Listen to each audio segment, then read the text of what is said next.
Milena stood on a patio chair, clinked her mason jar with a butter knife, and shouted, "Announcement!" Everyone turned. Ben raised his phone like we were at a wedding. "Since Presley is officially 7, she beamed, hand on her heart.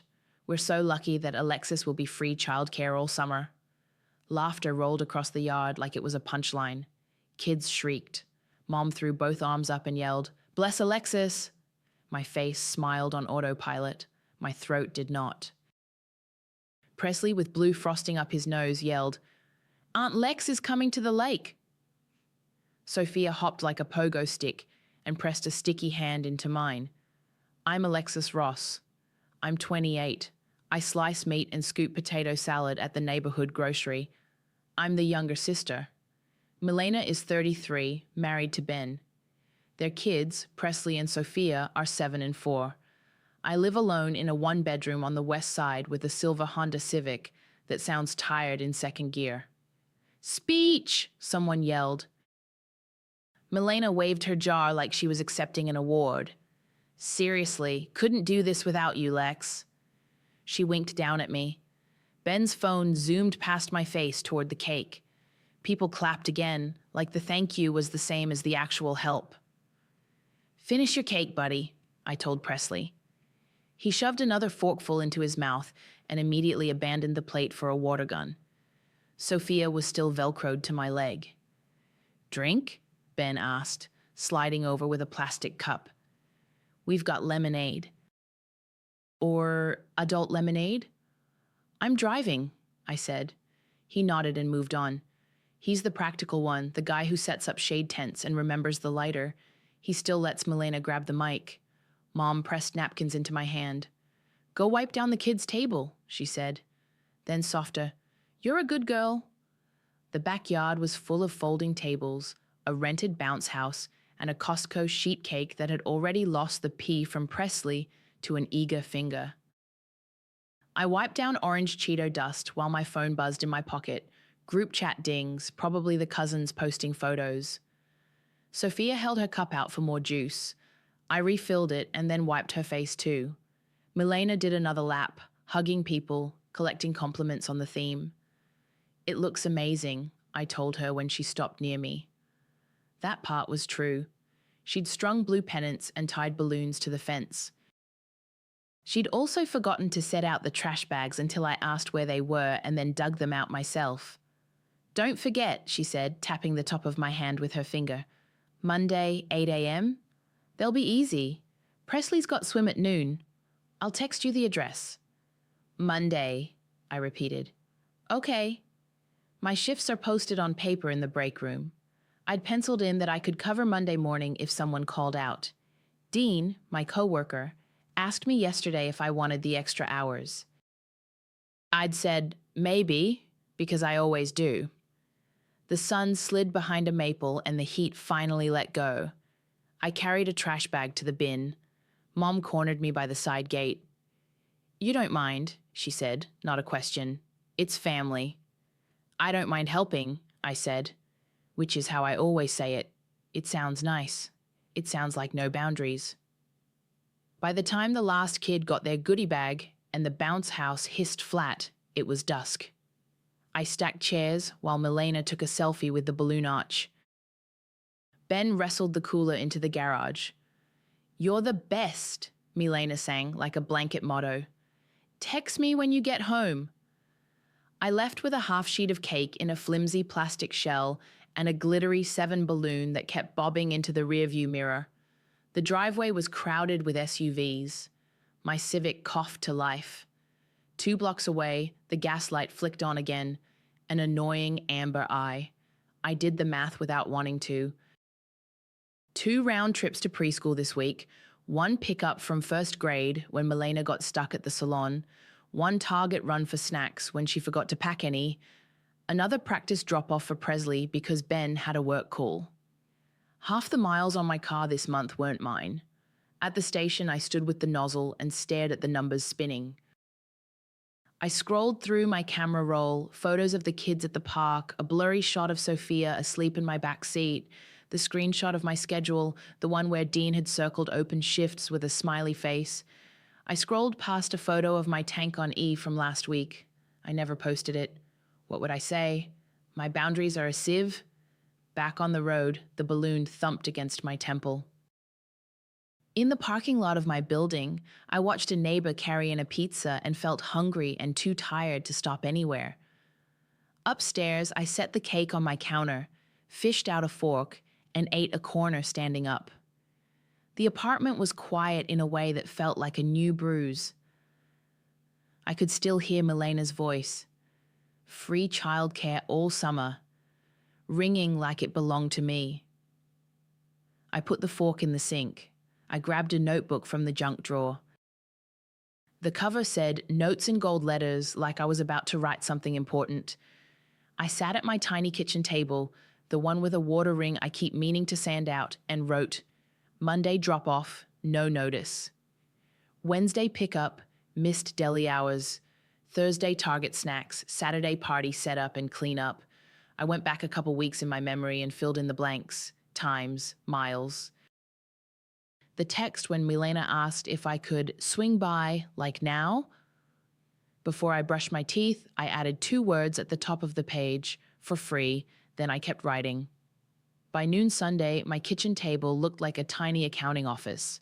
Notebook open, phone on speaker with the calculator app up. Receipts fanned out like playing cards. I went through texts to anchor the times. Can you swing by like now? From 2 Tuesdays ago, I wrote, preschool pickup, 2:15, 3:05, 50 minutes. He forgot his swim goggles at home the Friday before that. I put, drive home, drive back, Sophia in the car, 40 minutes. The night I missed the deli's extra hours because Milena's stylist ran behind and Ben was on a call. 6 go 8:10 with both kids and a frozen pizza that took forever. 2 Target runs because snacks slipped my mind, her words. I labeled those as material, not time. I added the party setup and cleanup from yesterday because I had been watching the kids while everyone else decorated and then while everyone took pictures. It wasn't complicated, but it was time. I totaled the hours first. I didn't count the quick 5-minute favors. Only the ones where I was the adult responsible. When I wrote the last line, it came to 14 hours across the last few weeks. 14 times $12 was a number that made my stomach flip for a second and then settle, $168. The booster seat was easier. I had the receipt in my email from when I bought it so I could legally drive Sophia. $60, mid-aisle at Target, black and grey with 2 cup holders that made her happy. I'd texted Milena a picture when I installed it in my back seat. You're a lifesaver, she wrote. I flagged the receipt, printed it on my little home printer, and slid it under the notebook. Snacks were the pile I didn't want to admit to. I dug out 2 crumpled Target receipts and a grocery run I'd put on my debit card. Pouches, granola bars, apples, the tiny yogurts with cartoon lids. $48 and some change. I rounded down to $48 and wrote, snacks for kids when none packed, next to it. Gas, I argued with myself about. The car takes it either way, but the miles weren't mine. I scrolled through my map history and jotted the round trips to their preschool, to swim, back to their house. I didn't want to nickel and dime, but also my gaslight had been on twice in 10 days. I picked a number that matched the last time I filled up, $36. I could see the pump photo in my camera roll, 3.79 per gallon, just under 10 gallons. I wrote fuel and didn't apologize to the page. I stacked the lines and ran the math again. Hours 168, booster seat $60, snacks $48, gas $36. The total looked weird because I'd never written it in relation to my family before. 312s. It wasn't a random amount. It was just what it was. At 2, I pulled on my deli polo and drove in for the early dinner rush. Dean was already slicing turkey, shoulders loose, hair tucked under a cap. You alive? He asked over the slicer, that teasing grin he saves for when I look like I didn't sleep. Define alive, I said, tying my apron. The bell dinged, someone asked for a pound of ham, thin and potato salad, the good one. On our lull, he leaned on the counter and listened while I told him the party thing. How Milena literally announced my summer. How everyone laughed. How I smiled and took the trash out anyway. If it was the deli, you'd clock in, he said. Gentle, not mocking. If you don't clock in, the work still happened. It just gets lost. I know. I pressed a paper hat onto a kid's head through the glass because he was staring at them like they were party favors. I wrote it all down. Good. He nodded at the back office. If you want Monday, I'll tell Trina you're on. She's desperate. Maybe, I said. The word came out softer than I meant. I was tired of maybe. It felt like handing my schedule away. After my shift, I sat in my car and watched the parking lot lights buzz to life. The booster seat was right there in the back, buckled in like a third passenger. I went home, heated a slice of the sheet cake because I couldn't face a real dinner, and opened my laptop. I didn't have fancy software. I typed Invoice into a free template site and filled it in like it was just another task. 2, Milena and Ben. 4, childcare and related materials for Presley and Sophia last 4 weeks. Line items, 14 hours at 12 hour. Booster seat, snacks, fuel. I left off any mention of missed deli hours. That was on me for saying yes without asking questions. This wasn't back pay for my life. It was payment for the actual work. At the bottom, I added a note. Policy going forward, 48 hours notice, $12 an hour, gas included, payment before the sit. I read it out loud to the quiet room and adjusted payment to prepay because that felt less formal and more clear. The number at the bottom was $312. I stared at it the way you stare at a new haircut, familiar and strange. Then I saved it as a PDF, titled it Alexis Childcare Invoice 1, and slid my phone closer. Monday at 8 was still sitting in my text like a blinking cursor. I took a breath I could feel in my ribs and read my policy one more time. Then I typed, so we're on the same page, and got ready to hit send. I hit send on the PDF before I could overthink it. The little file bubble whooshed off to Milena with my message. Hey, so we're on the same page for summer. This is for the last 4 weeks. Going forward, 48 hours notice, 12 hour, gas included, and please prepay before the sit. Love you. 3 dots. Then, lol, what is this? An invoice, I typed, and my policy. Another pause. You're kidding. I'm not. I added, I'm happy to help. I just need notice and pay. She didn't reply to me. A second later, my phone lit up with the family chat. The preview showed my PDF thumbnail and a row of eye roll emojis. Milena. Look what Alexis sent me. Mom. It's family, Alexis. A beat. The tiny gray profile circles hovered like they were all peeking. Ben reacted with a neutral thumbs up to the file.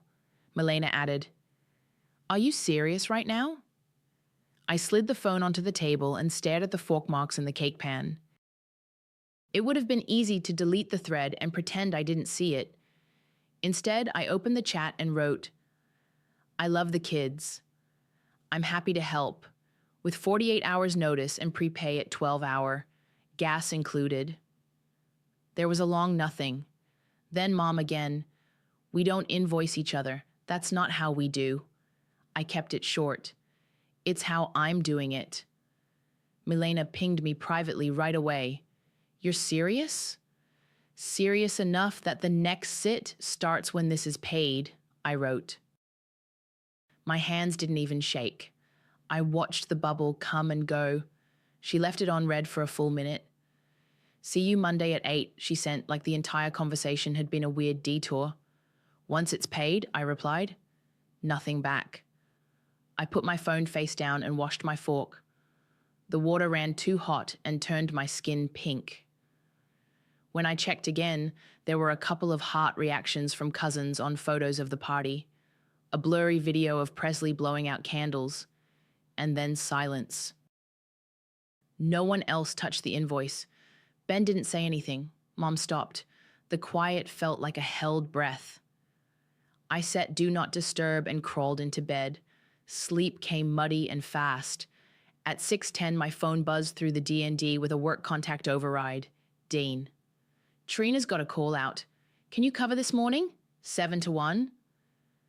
I stared at the ceiling and the cracks that look like a map when I'm tired. Yes, I texted back. Be there in 20. I brewed coffee while I pulled on clean jeans and my polo. The booster seat in my back seat looked like it was waiting for different plans. I drove to the store, the sky still grey, and let the thought land. If there's no prepay, there's no sit. Simple. The deli lights snapped on at 6:55. I tied my apron and washed my hands until the water got cold this time. Dean slid a pan across to me. You good? Family fireworks, I said. I'm fine. Copy. He bumped my shoulder with his and didn't ask more. Between slicing and wrapping, I checked my phone. Nothing from Milena, nothing from Mom. The family chat was quiet, like someone had unplugged it. At 10 to 8, Milena finally popped up, not in the chat but in our thread. Leaving in 10, I read it and let it sit.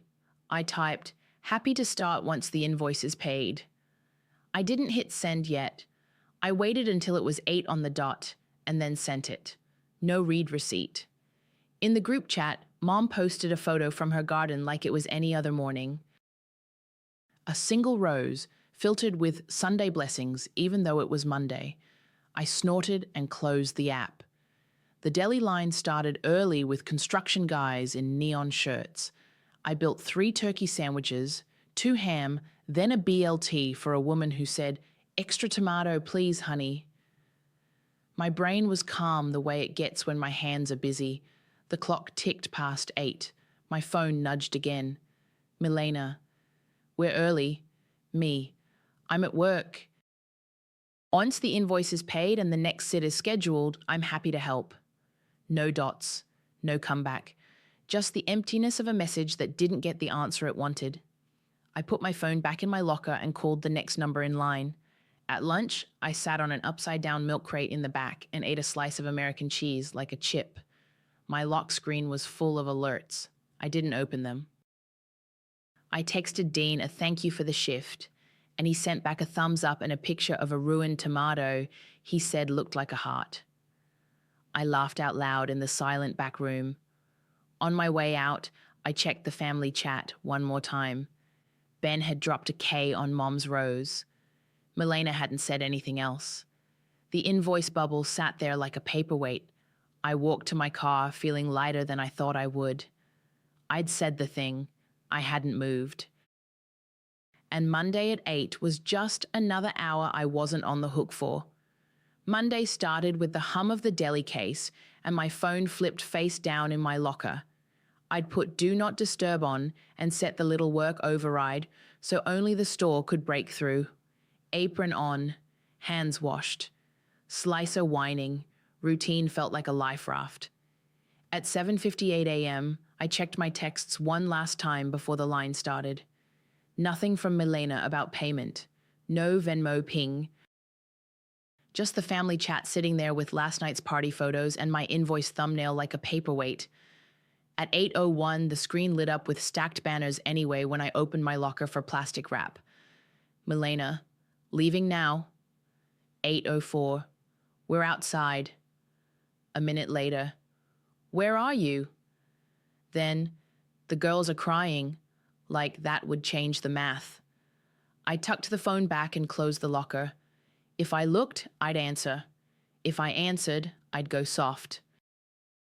So I picked up the next ticket and asked a man in a paint-splattered hoodie if he wanted his turkey thin or shaved. 2 more texts slid in while I was weighing potato salad. I can't be late again. I told them they're going to Aunt Lex's.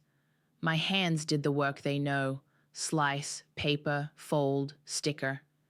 Dean lined up tubs of pasta salad and read the room without asking. He took the front while I ducked into the back for more mayo. The walk-in cooler hissed when it shut, and the cold slapped some of the heat out of my skin. When I came back out, my phone vibrated twice in my pocket, the override for calls. Mom.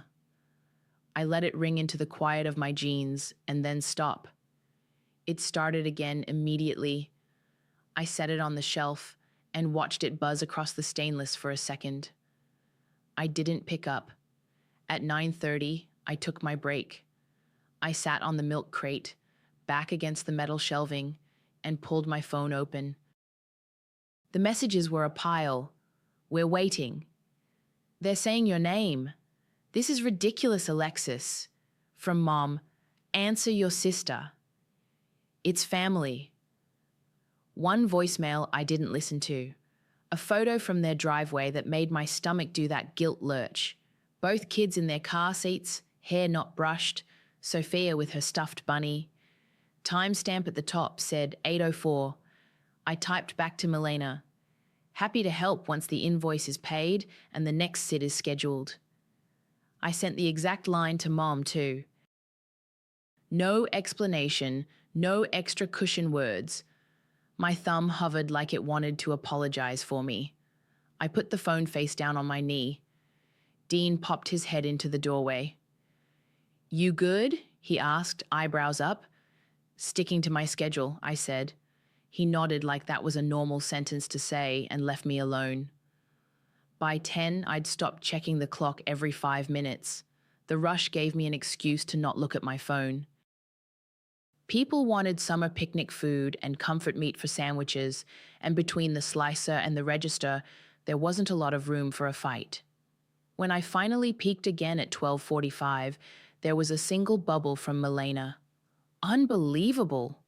Nothing from Ben. Mom had sent a praying hands emoji to no one in particular. I clocked out at 1, peeled off my apron, and drove home past the swim school Milena had mentioned in her 8 a.m. Monday plan. A fresh line of minivans snaked out of the lot. I pictured Presley's impatient knee bouncing in the back seat and forced myself to think about what I could control. Gas level at half, groceries in my fridge, the paper taped in the break room with the open shifts. My calendar doesn't fill itself anymore. That's mine. At my apartment, I did the small reset things: shoes by the door, mail in a stack, cake pan in the trash because I couldn't keep staring at it. I texted Dean, "Can I grab Saturday if something opens?" He replied, "I'll ask. Trina's light on weekends." My phone stayed quiet from Milena all afternoon. No knock at my door, no dramatic drop-offs. They figured it out because they had to. That sat like a small, neat fact in my chest. At 6, I made pasta and ate it on the couch with my knees up, TV on low. The family chat pinged alive like someone flipped a switch. Milena. Lake Day Saturday. We booked a boat. Alexis has the girls. I blinked at it. The audacity made me laugh, a short, surprised bark that startled me. No, can you? No, are you free? Just a plan laid over me like a default setting. Ben added a sailboat emoji.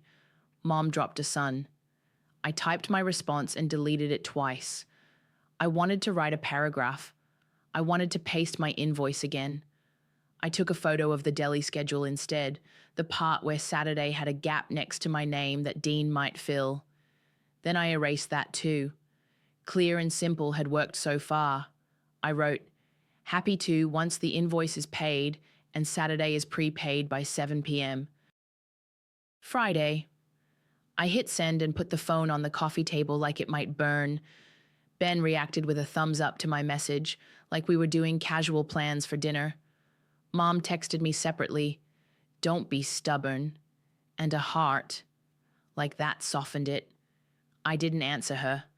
I finished my pasta, washed the bowl, and circled Saturday on the paper calendar with a pencil, empty for now.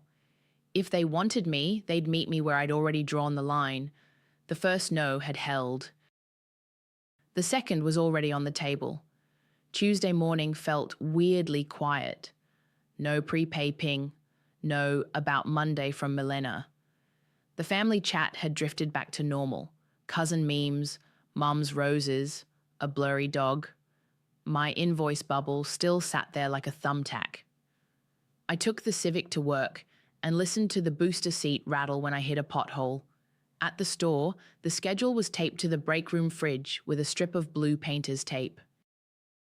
Saturday had a hole, morning shift covered, afternoon light. Dean pointed at it with his elbow while he scooped egg salad. "You want it?" he asked. "Maybe," I said, then corrected myself. "If I don't have the kids." "She trying the lake again?" He grinned without teeth, the way he does when he's reading between the lines. "We could use you for a double. Trina's been begging." "I'll let you know by Friday," I said. Saying it out loud made it real. It also made the countdown in my head start ticking. By lunch, I had a DM from Milena, not in the family chat. "What time are you grabbing them Saturday?" No hi, no question mark even. Just a plan I was supposed to insert myself into. "In the chat," I wrote back, so everyone saw the same thing. Then I posted it there again.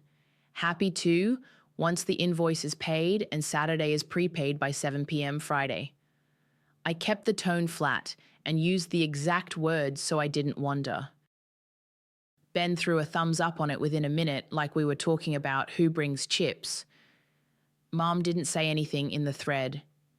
She texted me separately, "Don't be stubborn about this."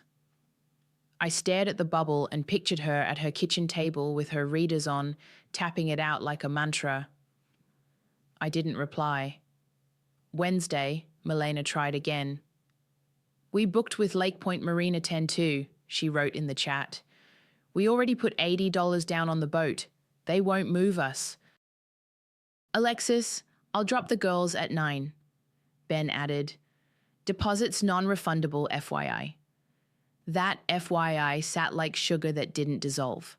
I typed, "Pay the invoice and prepay by 7 p.m. Friday and I'm happy to help. If not, I'm not available." I could feel my heart speed up, but my thumbs didn't wobble. Ben didn't argue.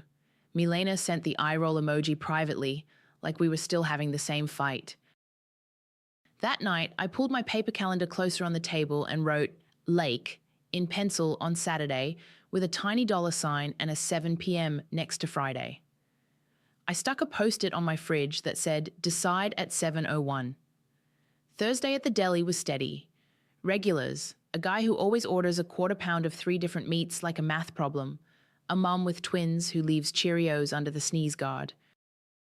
In a lull, I asked Dean, "If I take Saturday, is it a double?" He didn't look up from arranging cheeses. 8 to 8 if you want it. We'll swing you a real break." "Okay," I said. "I'll text you Friday at 7. "Make it 7:01 so we don't look thirsty," he said, and made me laugh harder than he should have. On my break, I scrolled through Milena's stories and watched her toss beach towels into a laundry bin and line up tiny sunscreen bottles like soldiers. No new messages, no money. The invoice still not touched. Friday felt like waiting for a timer. I did the small things. Took out the trash, vacuumed my car mats, put my deli polo in the wash so it didn't smell like onion the next day. Mom called once and I let it go to voicemail. She texted after, "You're making this harder than it needs to be." Then, "It's family." The second one had a heart. I set my phone face down and went for a walk around the block to dump the energy somewhere my apartment couldn't hold it. At 6:20, Ben posted a picture of the reservation email in the chat like proof of life. "Pick up at 10, weather's perfect." No tag with my name on it, no question. Just that. I reread my own terms in the thread and checked Venmo again. Nothing. At 6:45, I boiled pasta and watched the pot like it owed me something. At 6:52, my phone buzzed. "Milena, can we just settle up after? We'll be back by 3. The tone was breezy like we were swapping casserole dishes. I set the spoon down and typed, "Per my policy, prepay by 7 p.m. Friday." I hit send. At 6:55, the chat ticked a little. Ben's old thumbs up floated up again as someone reacted to it. Mom sent Alexis by itself, then nothing. I opened my banking app and stared at the $0 in pending like it had a moral. The kitchen clock clicked. The light outside was that gold that makes bad decisions feel romantic. I set a timer for 6 minutes and leaned on the counter. 6:59. No money. 7 so. Quiet. A car door slammed in the alley. My neighbor laughed. My timer chimed at 7:01. I picked up my phone and texted Dean, "Put me down for the double tomorrow." He replied in seconds, "Done. We could use you." I turned the burner off under the pasta and felt the weight leave my shoulders like I'd set down a heavy bag. The rule held, the time passed, and the lake wasn't my problem. Saturday started with the deli lights humming and the glass cases fogging while we loaded them. I clocked in at 7:55, tied my apron and put my phone face down in my locker. Double shift, 8 to 8. Simple. By 8:06, when I ducked back to grab more paper, banners were already stacked on my screen. I didn't open them. I knew what they said. I could feel the heat of them through the metal door. The line started early. Campers and guys in fishing hats who wanted breakfast sandwiches we don't technically make. "Can I do a pound of ham, thin? Turkey, shaved. That potato salad, the good one." My hands fell into the rhythm. Slice, paper, fold, sticker. The slicer whined its high, precise song. Dean handled the register and kept glancing at me like he had a silent question he wasn't going to ask out loud at 8 in the morning. I took first break just before 10 and let myself look. The top of my messages were a pile of previews. Milena, 7:48, leaving in 10. 8 to 10, we're early. 8:14, where are you? 8:20, we're outside. 8:23, the girls are crying. 8:31, we need to go. Mom, 8:25, answer your sister, it's family. I scrolled without opening them and then put the phone back down.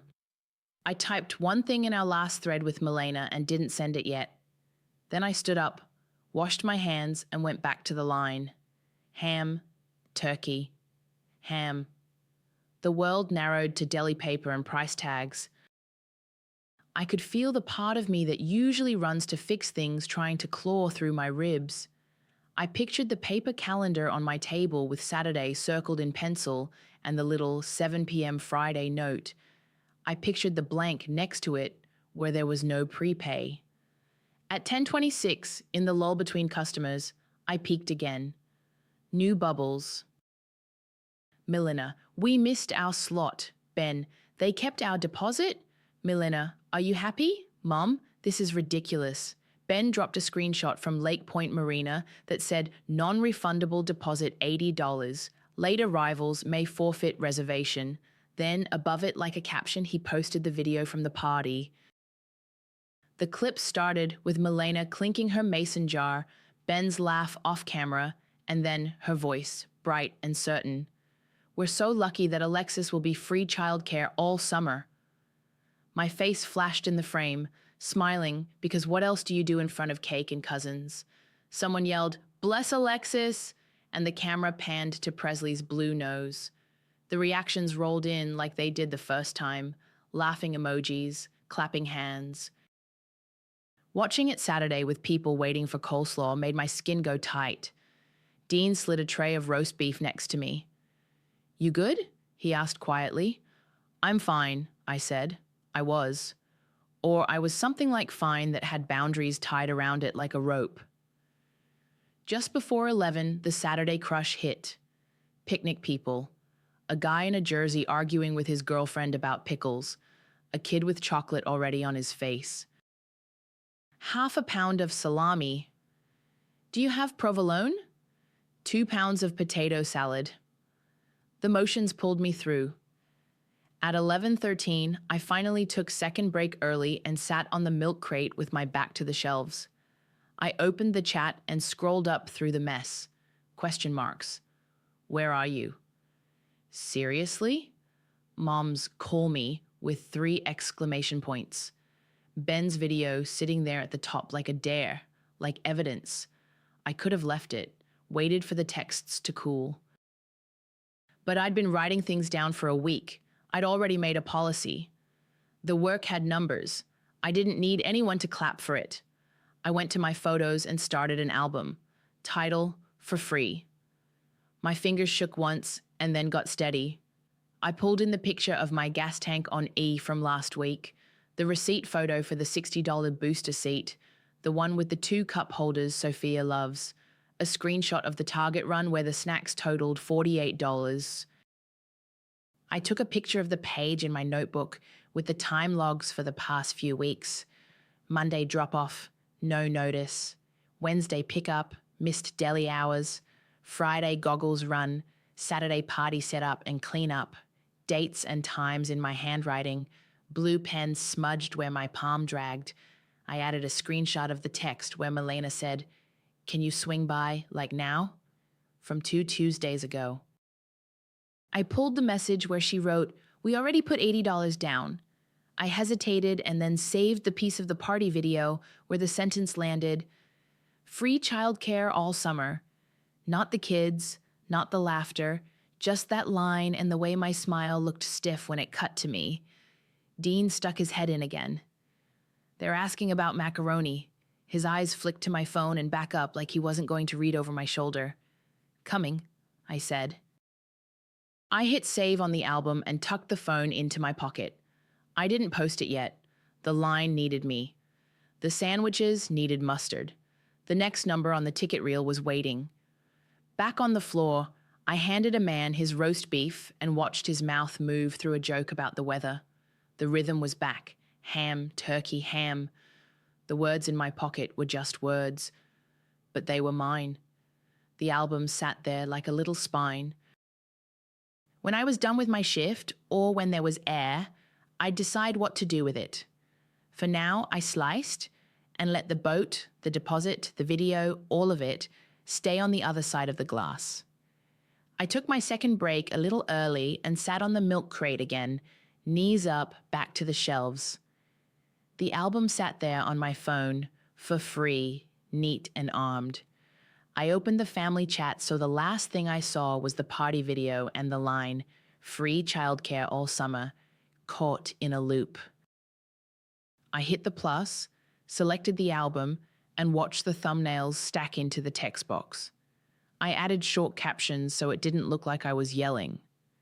Time logs from the last few weeks, dates, times in my notebook, $60 booster seat receipt so I can legally drive Sophia, $48 in snacks receipts, gas tank on E from last week. Then I attached the clip from the toast. No commentary. I sent it. The little sent checkmark popped, then nothing. The chat didn't blow up. It didn't bite back.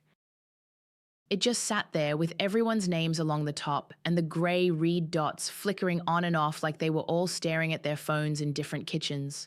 1 minute, 2, 3. The cooler fan hummed. Someone in the front asked Dean if we had corned beef. No one typed. The video played once and then again in the chat. Milena's voice was clear. "Alexis will be free childcare all summer." My smile is stiff every time it hits my face. At 4 minutes, my phone buzzed a different way. My payments app. "Milena Duncan sent you $312. The number looked exactly like it had on my laptop. Familiar and strange. A second banner slid in under it, a text from Ben. "What's your Venmo for today?" I let out a breath I hadn't known I was holding.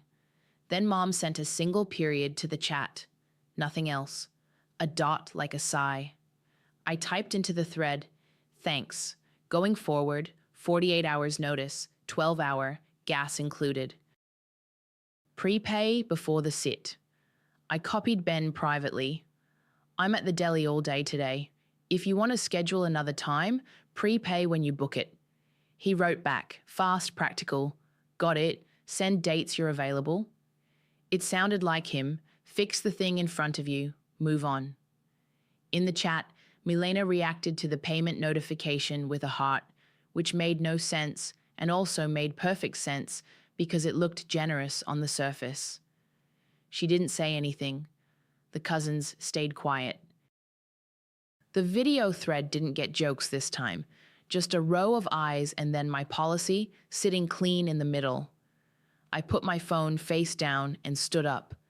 Dean was waiting by the door with a plastic glove half on. Good? He asked. Paid, I said. Nice. He kept his face neutral, but he smiled with his eyes. Mac salad's getting low. Back at the counter, I fell into the rhythm again. Ham, turkey, ham. The world shrank to deli paper and the weight of cold cuts in my hand. I thought I might feel petty or mean. I didn't. I felt like gravity had finally grabbed my ankle. Around 1 on a slow minute, I checked my account to make sure the money was actually there. It was. The $312 sat like a clean tile in a row of muddy ones. Ben had sent a follow-up. We'll text dates once we look at our schedule. No attitude, no dig, just logistics. Mom texted me separately. Then, a minute later, I don't like this. Another pause. But I understand. It was the closest thing to a concession I'd ever seen from her. I didn't poke it. I didn't explain more. I wrote back, okay. At 3, the Marina thread was buried under new normal chatter. A cousin posted a photo of a burger. Someone asked who was bringing dessert to next Sunday. The album sat there if anyone scrolled. Not a manifesto. Just facts. I wiped the counter and realized my shoulders weren't bunched up under my ears anymore. Before my dinner rush started, Ben pinged me again. Next Saturday afternoon, possible? I checked my paper calendar in my head. The deli had me early, done by 2. I pulled my phone out, flipped to the photo I'd taken of the schedule and typed, yes, 3/7 works, $48. Prepay by Friday, 7 p.m. He replied, done.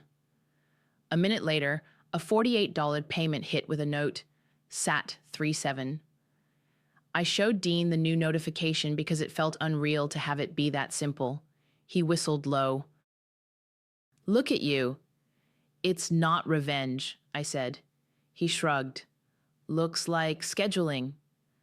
When my double finally ended, my feet hurt and my hands smelled like onion no matter how many times I washed them. I drove home with the windows down. The balloon from the party was finally deflated and slumped on my passenger seat like a used idea. In my kitchen, I took a pen and dotted 2 squares on my paper calendar. My deli shift because I chose it, and a little block for next Saturday because I agreed to it. For the first time in a long time, the future looked like mine with room for them, not the other way around. I sent the policy one more time to the family thread. Calm, short, final. Then I put my phone on the charger and let the quiet be what it was. By Sunday night, the family chat was back to burgers and weather. The album sat up there if anyone scrolled, and no one did. My account showed the $312 and the $48 for next Saturday. Clean lines. I put the notebook back in the drawer and rinsed out my lunch containers like the world had shrunk to tasks I chose. Monday at the deli, Dean slid me a stack of wax paper. How's your calendar? He asked. Dotted, I said. Saturday 3 to 7, prepaid. He tapped the counter with a knuckle like a gavel. Order in. Wednesday morning, my phone lit up with Milena's name. Any chance you can do tomorrow 9:12? Presley School is closed for some teacher thing. I poured coffee and read it twice. Tomorrow was Thursday. It was already past 9 on Wednesday. 48 hours notice, I wrote back. I'm at the deli. A pause, then, okay, I'll see if Ben can move his call. He could. A later message in the chat. We're good for Thursday. No sarcasm, no eye rolls, just logistics. It felt strange and easy at the same time. Friday afternoon, Ben texted me. We'll drop them at 3 on the dot tomorrow. Bag will have snacks, sunscreen, and water. Any requests? I read it in his voice. Practical, no fluff. Parks are good, I wrote. We'll stay nearby. He sent a thumbs up and see you at 3. An hour later, another payment hit, $12. tagged add-on if we need an extra hour. I smiled. They were learning the shape of it. Saturday at 2:58, there was a knock. Ben stood there with both kids and a tote bag that actually looked like it had been packed on purpose. Presley wore a hat. Sophia had 2 braids that were uneven but brushed. "We're paid up," Ben said. "Pick up at 7. He crouched. "Hugs, then please listen to Aunt Lex." Sophia barreled past him and wrapped my legs. Presley held up a shiny rock like a gift. "For your plants," he said, "even though my plants are fake." "We'll be at the lake, but phone's on us," Ben added. He looked like he wanted to say something about the deposit or the chat or the way last weekend went sideways. He didn't. "Thanks." "We're good," I said, and we were. We walked to the park 2 blocks over. I buckled Sophia into the booster, even though it was a short drive because it matters. The tote had pouches and granola bars and a sunscreen that smelled like coconut. I didn't spend money I hadn't planned. The kids made chalk roads on the walkway and argued about whether bikes could go on the purple line. Presley traded the rock for a pine cone he said looked like a hedgehog. Sophia took a nap on my couch after a book about a duck.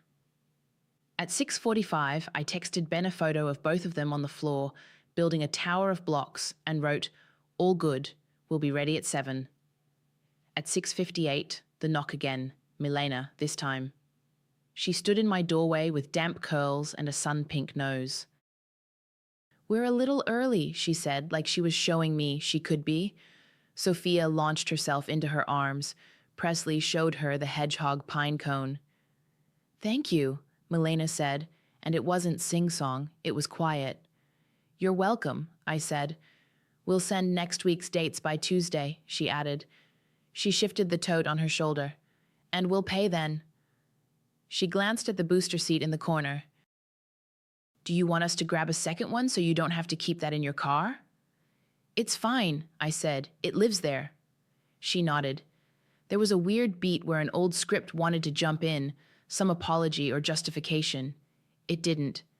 They left, and my living room went back to sounding like my living room. "Sunday," Mom called. I picked up on the second ring and sat at my kitchen table with my coffee. "So," she said, drawing it out like she was walking toward a cold pool. "How did Saturday go?" "Fine," I said. "They dropped on time, picked up on time. They packed a bag." She said. I could picture her fiddling with her necklace. "I don't like paying family." "I know," I said. I didn't fill in the silence. It sat like a third person on the line. She tried one more angle. "It was different when you were kids." "Maybe," I said. "This is what I can do now." Another little, then. "Okay." She exhaled. "Do you want to come for dinner Thursday?"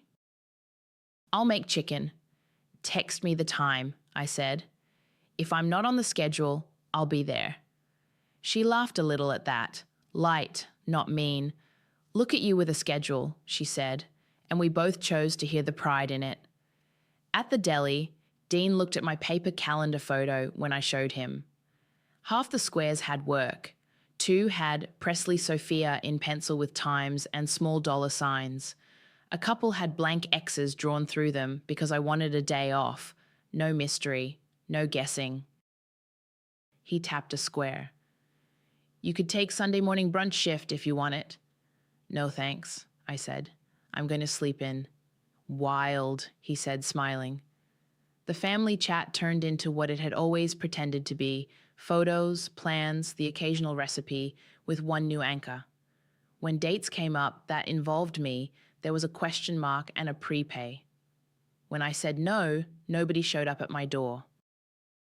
The kids still ran yelling "Aunt Lex" when they saw me, and I still got sunscreen on my arms and Legos under my feet. It was just scheduled now. At my kitchen table, the paper calendar stayed open. I penciled in deli shifts and erased them when Dean moved things around. I added a couple of sits and turned down a few without writing novels about why. It wasn't a dramatic victory. It was something steadier. Peace. with boundaries.